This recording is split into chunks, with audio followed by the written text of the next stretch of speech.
Next, we are going to use trigonometry to find sides of triangles.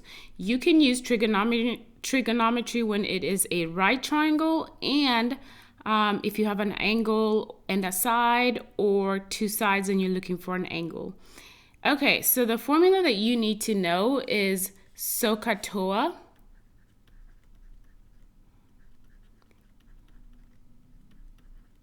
And you can see it right here, SOHCAHTOA.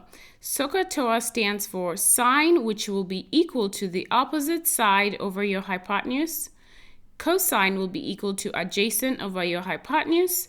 Tangent will be equal to the opposite over the adjacent. So first you want to set up your equations using this information, and then you solve. So to set up your equations, you need to know what side is opposite, what side is adjacent, and what side is the hypotenuse. Let's do some examples.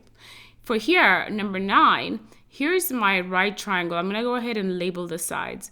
And I'm actually only going to label the sides of what I'm either looking for or what I know, so that I'm not confused on which one of these to use.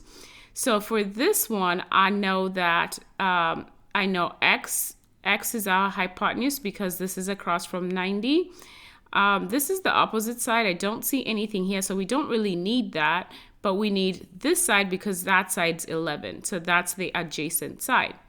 Next, you're going to see which one of these three do you need to use. I need the one that has an A and an H, and that is cosine. So you're going to write your equation and say the cosine of an angle. The angle will be given to you, which here it's 37 degrees. That's why it's the reference angle, will equal, cosine is adjacent over hypotenuse. The adjacent side is 11 over your hypotenuse, which we don't know, we'll call it x.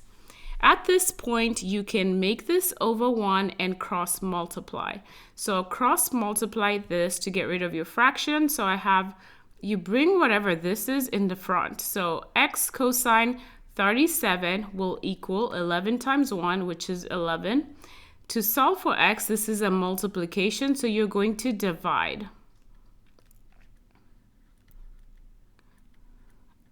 And this is what x would equal. Sometimes you'll see it like this, or you may be asked to round it to say 2 decimal places. So you're going to go into your calculator.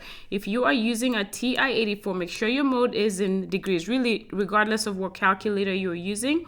You could put in alpha y equals and then do 11 and then divide that by the cosine of 37.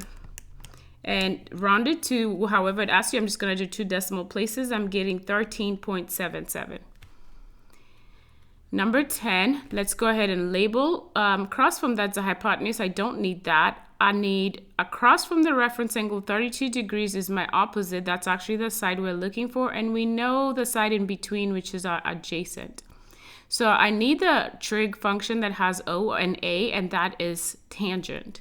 So you're going to say the tangent of the angle, which is 32, will equal opposite over adjacent. I don't know my opposite, that's x, over my adjacent, which is 13.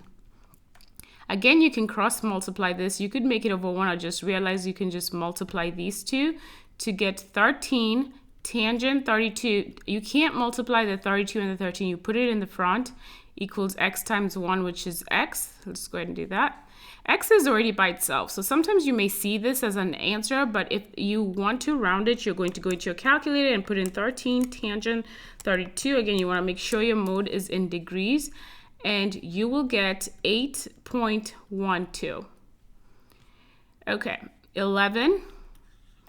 So once again, we're going to label this. I have here my reference angle is 50.1. Across from it, that's opposite. And these two in between, that's my adjacent side. So this is tangent again. So we have the tangent of your angle, which is 50.1 degrees, equals opposite, which is x, over your adjacent. So this is just like this one. So you're just going to multiply by 5. Put that in your calculator, and you will get 5.98. And then for our last example, across from the 90, I know that's 11, that's my hypotenuse, and I know the side in between, which is the adjacent. So adjacent, and here this is cosine. So 12, we have the cosine of 60 will equal your adjacent, which is x, over your hypotenuse. Cross multiply, you get 11 cosine 60 equals x. Put that in your calculator. 11 cosine 60 will be 5.5 exactly. That's how you use trig to solve for sides.